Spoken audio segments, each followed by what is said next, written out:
새번역 사도신경으로 신앙 고백하겠습니다. 저는 전능하신 아버지 하나님 천지의 창조주를 믿습니다. 저는 그분의 유일하신 아들 우리 주 예수 그리스도를 믿습니다. 그분은 성령으로 잉태되어 동정녀 마리아에게서 나시고 본디오 빌라도에게 고난을 받아 십자가에 못 박혀 죽으시고 장사된 지 사흘 만에 죽은 자 가운데서 다시 살아나셨으며 하늘에 오르시어 전능하신 아버지 하나님 우편에 앉아 계시다가 거기로부터 살아있는 자와 죽은 자를 심판하러 오십니다.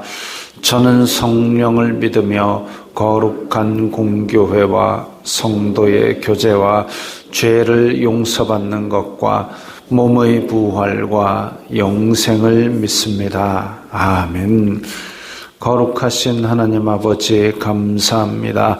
간밤에도 편히 쉬게 해주시고 새벽에 기도하는 자리에 불러주시니 감사합니다.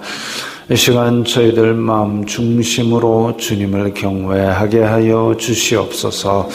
예수님 이름으로 기도드리옵나이다. 아멘. 찬송가 212장입니다.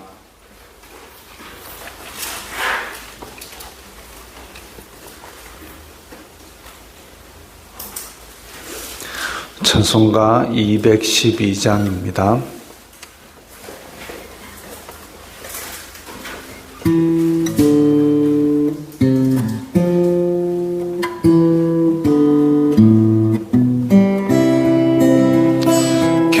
겸손히 주를 섬길 때 괴로운 일이 많으나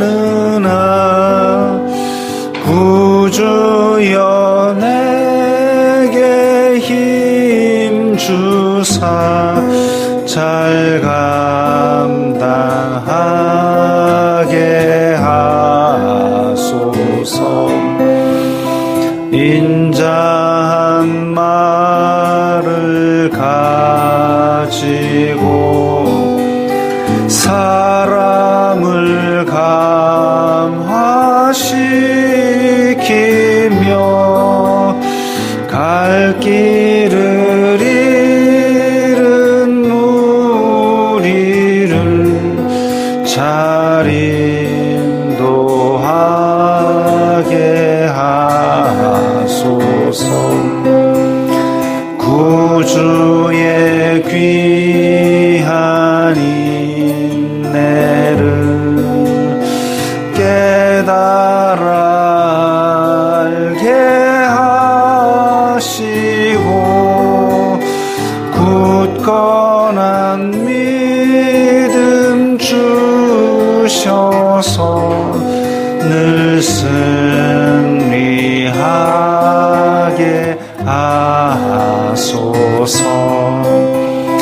장래의 영광 비추사 소망이 되게 하시며 구주와 함께 살면서 참 평강 얻게 하소서.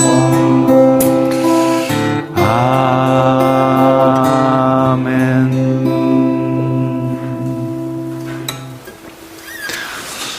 오늘 말씀은 누가복음 7장 36절부터 50절까지의 말씀입니다.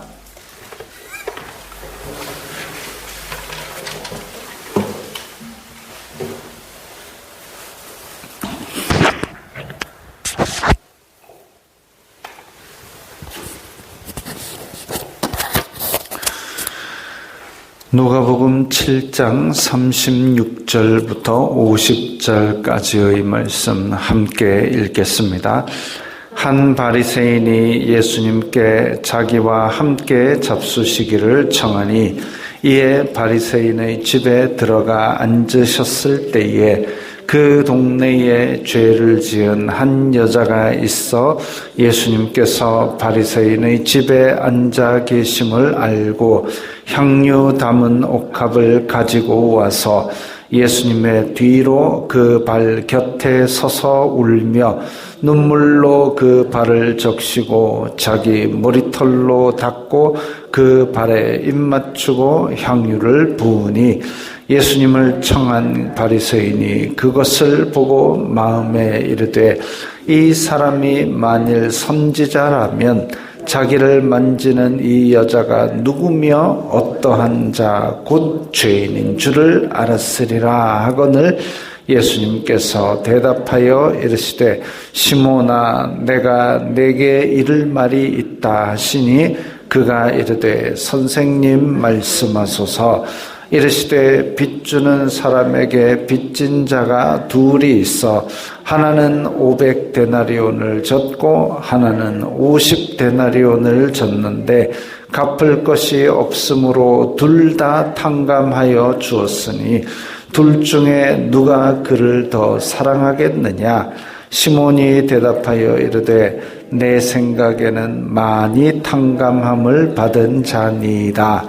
이르시되 네 판단이 옳다 하시고 그 여자를 돌아보시며 시몬에게 이르시되 이 여자를 보느냐? 내가 네 집에 들어올 때 너는 내게 발 씻을 물도 주지 아니하였으되 이 여자는 눈물로 내 발을 적시고 그 머리털로 닦았으며 너는 내게 입 맞추지 아니하였으되 그는 내가 들어올 때로부터 내 발에 입 맞추기를 그치지 아니하였으며 너는 내 머리에 감람유도 붓지 아니하였으되 그는 향유를 내 발에 부었느니라. 이러므로 내가 내게 말하노니 그의 많은 죄가 사하여졌도다. 이는 그의 사랑함이 많음이라. 사함을 받은 일이 적은 자는 적게 사랑하느니라. 이에 여자에게 이르시되 내 죄 사함을 받았느니라 하시니 함께 앉아 있는 자들이 속으로 말하되 이가 누구이기에 죄도 사는가 하더라. 예수님께서 여자에게 이르시되 내 믿음이 너를 구원하였으니 평안히 가라 하시니라. 아멘. 오늘 본문에는 바리새인 시몬이 예수님을 식사에 초대했습니다. 그래서 바리새인의 집에 들어가 앉으셨을 때에 이 앉으셨다라는 말은 우리 지금처럼 식탁에 앉는다기보다는 그 기대어 누우려니와라고 이제 성경에서는 해석을 합니다. 기대어 눕는다. 왜 그러느냐 하면 그 유대인들의 가장 극상의 식사 자세는 우리 문화에서는 좀 용납하기 어려운 반쯤 눕는 자세입니다. 그래서 가운데에 음식을 차려놓거나 아니면은 가운데에 종들이 음식을 나르거나 하고 그러니까 가운데 쪽으로 머리를 두고 반쯤 눕다시피 하는 자세. 그러니까 발은 다 바깥쪽으로 두는 거죠. 우리가 흔히 레오나르도 다빈치의 최후의 만찬 그림을 보면 긴 식탁에 이렇게 한쪽에 앉아가지고 식사하는 장면을 생각하는데 유대인들은 그렇지 않다고 합니다. 유대인들의 풍습 중에서 왜 그러느냐 하면 이집트에서 노예 생활할 때에는 그야말로 허겁지겁 먹고 빨리 일하러 가는 그런 상황이었고 그랬는데 그러다가 하나님께서 해방시켜 주셨다를 가장 극명하게 표현할 수 있는 게 급하게 먹는 게 아니라 가장 퍼질러져서 먹는 겁니다. 그래서 퍼질러질 대로 퍼질러지는 게 기대 눕는 자세죠. 그래가지고 가운데 음식을 하나 집어다가 이렇게 먹고, 그렇게 하는 것이, 그래서 가운데 쪽으로 머리를 향하고 다 기대 눕는 게, 이게 바로 36절에 나오는 앉으셨을 때에라는 겁니다.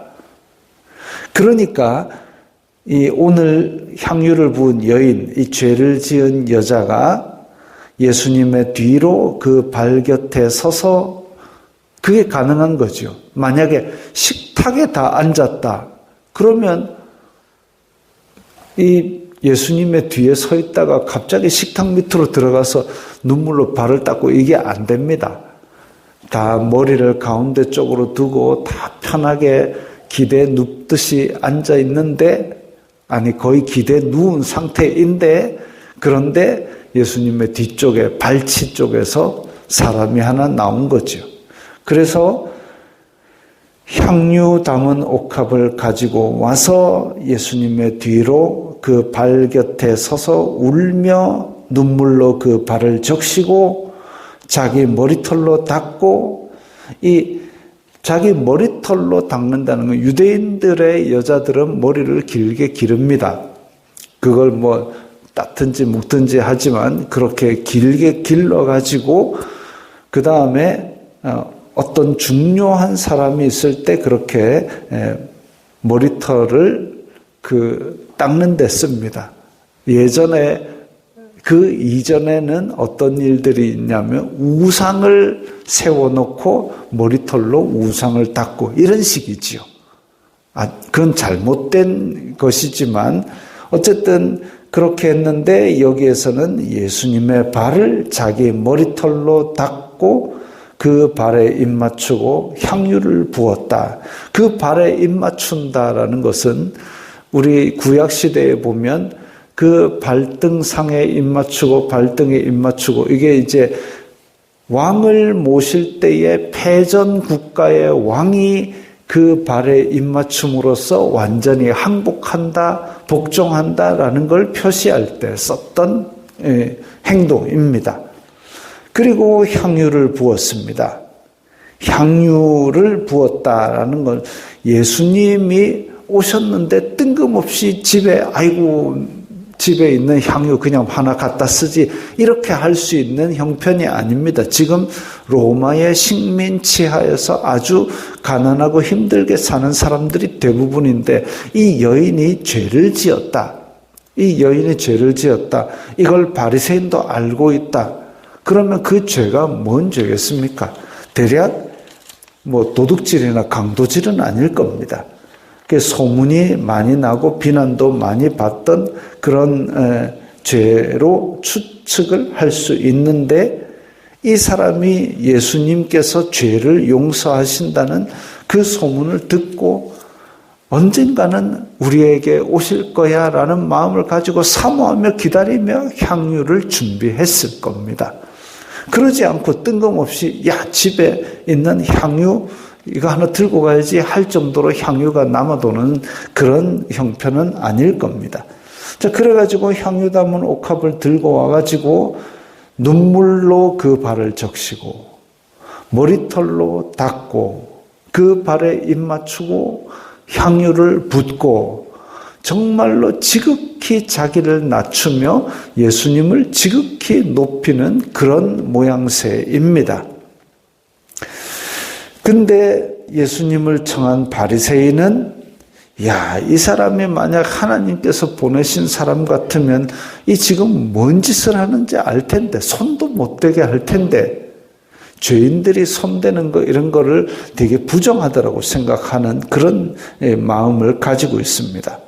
그러니까 예수님께서 시몬아, 내가 내게 이를 말이 있다. 비유를 들어서 말씀하시기를 500데나리온 빚진 자, 50데나리온 빚진 자 둘이가 있는데 갚을 것이 없으므로 둘 다 갚을 것 없기는 마찬가지입니다. 근데 둘 다 탕감하여 주었으니 500데나리온, 일단은 로마 군인들의 하루 일당이 한 데나리온이다 이렇게 얘기를 합니다. 그렇다고 해서 로마 군인이 한 데나리온을 받아가지고 그러면 1년에 360데나리온을 받았느냐? 또 그 정도까지 그렇게 따박따박 주는 체제는 아니었다라고 봤을 때 500데나리온이다. 한 2년 연봉에 해당하는 큰 돈입니다. 공무원, 지금으로 치자면 공무원의 2년 연봉에 해당하는 큰 돈, 그 이상 되는 큰 돈인데, 근데 그렇게 큰 돈을 빚을 빌려줄 수 있는 사람, 그리고 너 갚을 게 없네? 됐다 하고 탕감해 줄 정도의 사람이면 얼마나 부자겠습니까? 그래서 지금 이 두 빚진 자를 두고 갚을 것이 없는 이 둘을 탕감해 줬습니다. 이 둘은 진짜 그야말로 갚을 돈이 아예 없는 거죠. 그럴 때에 누가 그를 더 사랑하겠느냐? 바리새인도 압니다. 더 많이 탕감을 받은 자가 더 많이 사랑할 겁니다. 감사하고 미안하고 이런 것들이 다 그 마음이 더 크겠지요. 내 판단이 옳다.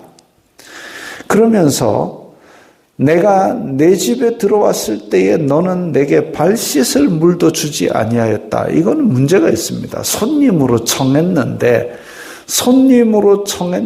유대인들은 샌들을 신고 다니니까 발이 더러워지니까 발 씻을 물은 줘야 되는 게 맞죠. 손님 대접하는 게. 근데 너는 발 씻을 물도 주지 아니하였으되. 자, 이 바리새인은 예수님을 손님으로 모시기는 했지만 그 마음속에는 아래로 보고 선지자로 보는 것이 아니라 아래로 보고 어쨌든 흠을 잡든지 이 사람이 어떤 사람인가 내 한번 들다 보리라 이런 거지요. 그러니까 여기에 와서도 이 사람이 선지자라면 이 여자가 죄인인 줄 알았으리라 이 생각하는 겁니다. 만약에 정말 예수님에 대한 존중으로 불렀다면, 식사에 청했다면 발 씻을 물 드렸겠죠. 그리고 상석으로 모셨겠죠. 그런데 죄인이 만진다 그랬을 때 저 죄인을 어떻게 용서하실까? 하나님의 은혜가 크시도다. 이런 생각을 했겠죠. 그게 전혀 아닌 겁니다. 그래서 그 부분에 대한 것을 이렇게 비유로 말씀하셨습니다. 비유로 말씀하시니 이 바리새인은 아마도 자기 입으로 더 많이 탕감함을 받아서 더 많이 사랑합니다라고 대답을 해놓고 깨달았을 겁니다. 너는 내게 발 씻을 물도 주지 아니했으되 이 여자는 눈물로 내 발을 적셨다. 예수님 보고 왜 눈물을 흘렸을까요? 이 여자는 갚을 게 없는 겁니다. 자기가 죄를 지을 때 뭔 생각으로 죄를 지었는지는 나타나지 않지만 어쨌든 하나님의 은혜 앞에 나는 갚을 게 없습니다라는 고백인데 도저히 갚을 게 없으니까 눈물만 뚝뚝 흘린 겁니다. 그리고 그 죄를 하소연할 분이 예수님밖에 없으니까 머리털로 그 발을 닦은 겁니다. 근데 얼마나 간절히 사모했느냐? 향유를 준비해서 기다릴 만큼 사모했습니다. 그러니까 이 여러 가지 것들을 준비하고 학수고대하고 자기를 가장 낮추고 눈물을 뚝뚝 흘리는 이 여인의 마음이 진짜 갚을 게 없는데 그야말로 500데나리온을 빚진 것 같은 그런 사람이지요. 45절에 너는 내게 입맞추지 아니하였으되 그는 내가 들어올 때로부터 내 발에 입맞추기를 그치지 아니하였으며 너는 내 머리에 감람유도 붓지 아니하였으되 자, 머리에 기름을 붓는다는 것은 우리는 지금 기름을 쉽게 살 수 있는 시대에 살고 있지만 이 시대에 올리브유 짜려면 바위로 된 틀에다가 올리브 놓고 그 위에 돌장 놓고 사람들이 꾹꾹 누르기를 며칠을 해가지고 그래가지고 모인 게 그게 올리브유입니다. 기름 짜가지고 하는 게 기름도 쉽지 않은 시대이지요. 그런데 그 기름을 모아가지고 발에 부었다. 그러니까 손님을 대접하려면 발 씻는 물도 드리고 머리에 기름도 붓고 하는 그런 대우를 해야 되는데 전혀 그런 대우를 안 했지만, 손님으로 불렀다는 사람조차 그렇게 안 했지만 이 여자는 향유를 발에 부을 정도로 그렇게 깍듯하게 모셨다. 그럼 아이고 예수님을 깍듯하게 모시지 않아가지고 삐졌나? 그게 아니고요. 지금 이 죄를 지었다라고 손가락질 받는 여인은 바리새인보다 아주 많이 사악할까요? 예수님께서 보시기엔 거기서 거기죠. 도토리 키재기죠. 그런데 바리새인은 나는 의롭다 이 생각하고 있는 겁니다. 예수님 보시기에는 둘 다 크게 차이 나지 않는 그냥 죄인인데 사망의 그늘에 앉은 사람 중에서 하나는 예수님을 대우도 안 하고 나는 의인인데 라고 목에 힘을 주고 있고, 하나는 넙죽 엎드려가지고 가장 낮추고 눈물을 뚝뚝 흘리고 있다. 이러면 당연히 이 사랑함이 큰 사람에게 예수님의 마음이 동할 수밖에 없는 거죠. 그의 많은 죄가 사하여졌도다. 이는 그의 사랑함이 많음이라. 사랑함이 많은 마음을 어떻게 표현했느냐? 그 여자의 낮은 자세로, 행동으로 표현을 했습니다. 50절에 보면 내 믿음이 너를 구원하였으니, 47절하고 연결했을 때에 이 믿음, 여자의 믿음은 그의 사랑함이 많음으로 나타났습니다. 믿음이 그의 사랑함이 많음으로 나타났고, 너를 구원하였으니, 구원은 죄를 용서하여 주심으로 나타났습니다. 그래서 이 여자에게 평안히 가라, 평안히 가라. 예수님께서 모든 문제를 다 해결하여 주신 것을 선언하신 거죠. 죄를 사하는 권세가 있다라는 것은 앞에서도 여러 번 나온 이야기입니다. 예수님께서 이 땅에서 죄를 용서하시는 권세를 가지고 계셨는데, 이 여자에게 이 여자의 뜨거운 사랑과 이 감사하는 마음, 그것을 행동으로 나타낸 것을 보시고 용서하신 것이죠. 그 여자가, 죄를 지었다고 마을에서 손가락질을 탁 받는 여자가 바리새인의 집에 어떻게 들어오겠습니까? 큰 용기를 낸 겁니다. 어떤 용기냐? 나는 지금 이것 잘못해가지고 돌에 맞아 죽는 한이 있더라도 예수님을 꼭 만나야 되겠다. 이 마음 없이 어떻게 바리새인의 집에 들어오겠습니까? 그리고 그렇게 남들이 안 하는 행동으로, 표신하는 행동으로 예수님 발 앞에 엎드리기까지, 이 여자가 아무리 부끄러운 죄를 짓고 사람들의 눈이 두렵지만 그럼에도 불구하고 예수님을 찾아와서 그렇게 엎드리는 그까지의 믿음의 결단, 그것을 예수님께서는 기쁘게 보신 것이지요. 죄가 기쁜 것이 아니라 그 죄는 지을 수 있으나 그 죄를 예수님 앞에 내어놓고자 하는 결단, 그리고 그렇게 자기를 낮추며 눈물로 회개하는 그 마음, 그것이 중요한 겁니다. 우리가 우리 죄를 자백하면 저는 미쁘시고 의로우사 우리를 우리의 모든 허물에서 깨끗하게 하실 것이요, 그걸 믿는 믿음을 보신 것이죠. 그거 없이 내가 낸데 하는 순간 예수님 앞에서 우리는 도토리 키재기 하는 바리새인이 되는 겁니다. 그래서 동방의 의인이라는 욥도 아침 저녁으로 하나님 앞에 혹시나 내가 부지불식간에 죄지었나, 우리 자녀가 죄지었나, 그걸 돌아보면서 제사를 드렸던 것이고, 그럴 때에 하나님께서 의인이다. 죄에서 떠난 자가 없다. 이렇게 선언을 하셨습니다. 우리가 하나님 앞에서 항상 기도하고 말씀을 가까이 하는 것은 바리새인처럼 교만하려고 하는 것이 아니라 이 말씀의 거울 앞에 나를 돌아보고 사도 바울도 그렇게 열심히 뛰었지만 하나님 앞에서 나는 죄인 중에 괴수라. 하나님을 더 알아가면 알수록 우리의 추악함, 전적으로 타락함을 깨닫게 되는 것이 그것이 마땅한 성도의 자세이지요. 그래서 이런 것들을 통하여 우리는 우리 자신을 다시 돌아보고 내가 조금이라도 뭔가 이렇게 의롭다라는 것을 과시하는 것이 아니라 이 여인처럼 예수님 앞에 더 많이 사함받은 그런 뜨거운 감사의 눈물 흘리는 그런 죄인. 그래서 우리가 날마다 회개의 기도를 드리는 거죠. 내가 예수님의 속죄의 은혜, 구원하신 은혜를 부정하는 것이 아니라 저는 이렇게 불쌍한 은혜가 없이는 도저히 설 수 없는 죄인입니다를 고백하는 그런 겸손한 마음을 가지는 겁니다.